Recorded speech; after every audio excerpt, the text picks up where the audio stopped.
ഇന്നും നമ്മൾ ട്രെക്ക് ചെയ്യാൻ പോകുന്നത് ഉത്തരാഖണ്ഡിൽ തന്നെയാണ്. ചോപ്ത തുംഗനാഥ് ട്രെക്ക്. ഏകദേശം ഒരു വൺ സൈഡ് 4 കിലോമീറ്റർ വരുന്ന ട്രക്കാണ്. ചോപ്തയിൽ നിന്ന് ഏകദേശം 4 കിലോമീറ്റർ നമ്മൾ ട്രക്ക് ചെയ്ത് കഴിഞ്ഞാൽ വേൾഡിലെ തന്നെ ഏറ്റവും ഹയസ്റ്റ് ആയിട്ടുള്ള ശിവ ടെമ്പിൾ എത്തിപ്പെടാൻ വേണ്ടി സാധിക്കും.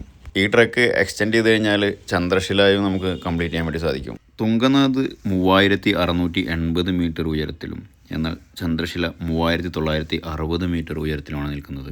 ഏകദേശം 70 ഡിഗ്രി സ്റ്റീപ്പിലാണ് ഈ ട്രക്ക് ഉള്ളത്. അതുകൊണ്ട് തന്നെ ബിഗിനേഴ്സായിട്ടുള്ള ട്രക്കേഴ്സൊക്കെ പ്രത്യേകിച്ചും നമ്മുടെ ട്രക്കിനായിട്ടുള്ളൊരു റൂട്ടുണ്ട്. ആ റൂട്ട് ഫോളോ ചെയ്യാൻ വേണ്ടി ശ്രമിക്കുക. പലപ്പോഴും നമുക്കിങ്ങനെ അവിടുത്തെ ലോക്കൽസൊക്കെ ഈ ഇങ്ങനെ ക്രോസ് ആയിട്ട് കയറി പോകുന്നത് കാണുമ്പോൾ നമുക്ക് ഭയങ്കര ഈസി ആയി തോന്നുമെങ്കിലും അത് നിങ്ങളെ ഏറ്റവും കൂടുതൽ തളർത്തേ ചെയ്യുള്ളൂ. അപ്പോൾ അതുകൊണ്ട് ട്രക്ക് റൂട്ട് ഫോളോ ചെയ്ത് കഴിഞ്ഞാൽ അപ്രോക്സിമേറ്റ് ഒരു 2 hours നമുക്ക് സബ്മിറ്റ് ചെയ്യാൻ വേണ്ടി സാധിക്കും. ലോകത്തിലെ ഏറ്റവും ഉയരത്തിലുള്ള ശിവ ടെമ്പിൾ ഉണ്ടെന്നുള്ളത് മാത്രമല്ല ഈ ട്രക്കിൻ്റെ പ്രത്യേകത. ഈ ട്രക്കിലുള്ള ഒരു നാച്ചുറൽ ബ്യൂട്ടി ഭയങ്കര മനോഹരമാണ്. അപ്പോൾ അടുത്തൊരു വീഡിയോയിൽ കാണാം.